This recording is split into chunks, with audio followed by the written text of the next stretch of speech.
చెప్పారు.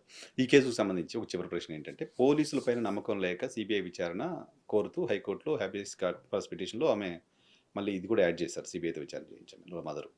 ఈరోజు పొద్దున స్టేట్మెంట్ ఏంటంటే నాగరాజు సీఐ ఆయన కూడా పోలీసుల మీద నమ్మకం లేదు అంటూ ఒక లేఖ రిలీజ్ చేశారు. ఇప్పుడు నేను ఒక కీలకమైన అంశం చెప్తా సార్ ఇక్కడ. Nagaraju is a sole accused or ఒక 5-6 కానిస్టేబుల్స్ ఇంతవరకే పరిమితం చేసి ఉన్నతాధికారులు తప్పించుకుపోవాలని, ప్రభుత్వం బాధ్యత నుంచి తప్పించుకుపోవాలనేటువంటి ఒక పెద్ద ప్రయత్నం జరుగుతుంది. ఆ ప్రయత్నం జరుగుతుందని సోల్ అక్యూజ్డ్ అని చెప్పబడుతున్నటువంటి నాగరాజుకు చాలా స్పష్టంగా తెలుసు. అందువల్ల నాగరాజు తాను రక్షించుకునే కార్యక్రమం చేస్తున్నాడు. అయ్యా నన్ను ఒక్కడనే బలి చేసేస్తున్నారు అని. ఆయన ఏమంటున్నాడంటే అది వేరే విషయం, డిఫెన్స్. నాకు అసలు తెలియదు, నన్ను ఇరికించాలని అనుకుంటున్నారు, నన్ను ప్రాణహాని కూడా ఉంది అని చెప్తున్నాడు. ఉందని చెప్తున్నాడు. ఇది చాలా it is very very serious matter. నన్ను అసలు పోలీస్ కస్టడీలోకి మీరు ఇస్తే నన్ను చంపేస్తారని నాగరాజే అంటున్నాడు. బట్ ఏం సిస్టమ్ ఏం జరుగుతుంది రాష్ట్రంలో, పోలీస్ యంత్రాంగం ఏం జరుగుతుంది ఇక్కడ అనేది కదా ఇక్కడ పాయింట్. చివరికి నాగరాజు అదే మాట మాట్లాడతాడు. నాగరాజు చేతిలో మరణించాడని ఆరోపణ ఉన్నటువంటి సాయి ఈ కుటుంబ సభ్యులు అదే మాట్లాడతారు. వాళ్ళకు సపోర్ట్ చేస్తున్నటువంటి మేము అదే మాట్లాడుతున్నాం. ఈ రాష్ట్రంలో ఈ పోలీస్ వ్యవస్థలో ఏం జరుగుతుంది అనేది కదా ఇక్కడ ప్రశ్న.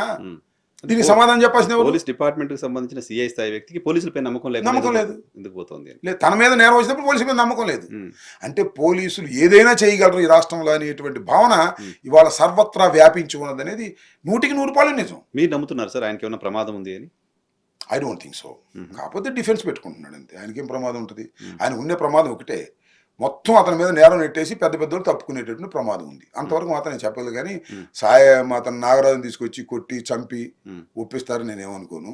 అలా కొట్టి చంపి ఒప్పించేటటువంటి పరిస్థితి ఉంటే సీసీ ఫుటేజ్ మాయమైపోదు, నాగరాజు దగ్గర ఉన్నటువంటి సెల్ ఫోను అంతు లేకుండా పోదు. ఇవన్నీ జరుగుతున్నాయి కదా, ఇవన్నీ కూడా ఆయన భయాన్ని వ్యక్తం చేస్తున్నారు.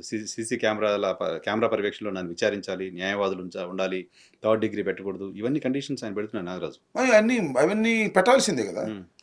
నాట్ ఓన్లీ నాగరాజు, ఏ అక్యూజ్డ్ని పోలీస్ కస్టడీలోకి తీసుకున్నా సీసీ కెమెరాలు పెట్టాలి, రికార్డ్ చేయాలి, అడ్వకేట్స్ని కూర్చోబెట్టాలి, వాళ్ళతో మాట్లాడాలి.